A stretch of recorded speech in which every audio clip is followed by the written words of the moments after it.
Hello and welcome back. My hope for you over the last few weeks is that you are beginning to get a sense of this overriding purpose of honoring God, and that you are beginning to see the importance of serving and living your life with excellence. Our session today is about stewardship. At the age of 40, I came to understand the difference between ownership and stewardship, and it rocked my world. When that light went on, it totally changed my thinking. If I am really a manager working for the creator of the world, and if God has said, I want you to manage these things for me, the importance of my life just went up exponentially. You see, this is not about you. It's about taking your life, your labor, your influence, your financial resources, and your expertise, and partnering with God to impact the world. Do you understand what I just said? Your boss, God, is wanting you to steward His creation in the best possible way. He is there to help you. He is there to guide you. He is there to give you wisdom so that you can serve with excellence. Folks, if that doesn't fire you up, your wood's wet. When you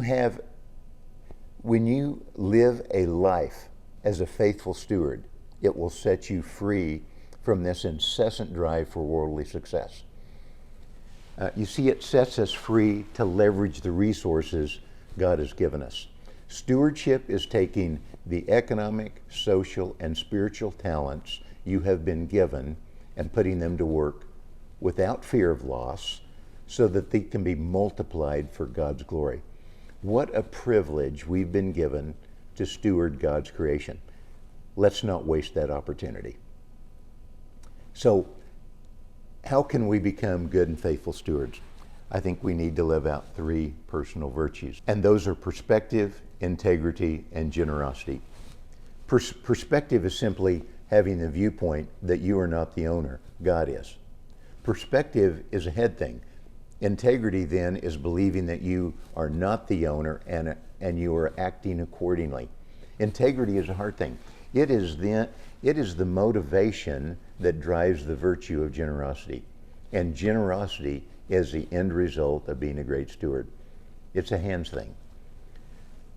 You see, stewardship happens when we know, when we believe, and we are generous with all that God has given us to manage.